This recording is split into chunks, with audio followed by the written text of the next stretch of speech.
এই যুদ্ধগুলো এমনি এমনি লাগে নাই, এরা লাগায়, পিছন থেকে লাগায়। ওদের স্বার্থ কি? অস্ত্র বাণিজ্য। কি বাণিজ্য? অস্ত্র বাণিজ্য। ওরা যুদ্ধ বাঁধিয়ে রাখবে, জিয়ে রাখবে, যাতে করে অস্ত্র ব্যবসা করা যায়। অনেক সময় মুসলমান দুই দেশের মধ্যে যুদ্ধ লাগায় দেয়, দিয়ে অস্ত্রের বাণিজ্য করে। অচিরেই তারা পুরো বিশ্বে একটা বড় যুদ্ধ বাঁধিয়েই ছাড়বে, দেখে ইনশাআল্লাহ। অচিরেই তারা পুরো বিশ্বে একটা বড় যুদ্ধ না বাঁধানো পর্যন্ত থামবে না। এই বিশ্বটাকে ছোট করার দুইটা পদ্ধতি তারা বের করেছে। একটা হচ্ছে ইন্টারনেট সেকশন, প্রযুক্তি দিয়ে বিশ্বটাকে ছোট করে নিয়ে আসা, এটা হয়ে গেছে। বিশ্বে এখন ছোট, শর্ট জায়গা, এইখান থেকে ওইখানে আপনি যোগাযোগ খুব দ্রুত করতে পারবেন। বিশ্ব ছোট, আপনাকে পায়ে হেঁটে যেতে হবে না।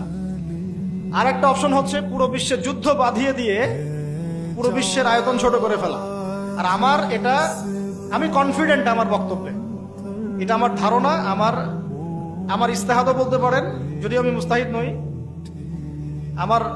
আমার ইন্টারপ্রিটেশন, এই শব্দটা ভালো হবে, ইস্তেহাদ না বলে বলছি আমার ইন্টারপ্রিটেশন, যে অচিরেই তারা পুরো বিশ্বে একটা বড় যুদ্ধ বাঁধিয়েই ছাড়বে, দেখে ইনশাআল্লাহ।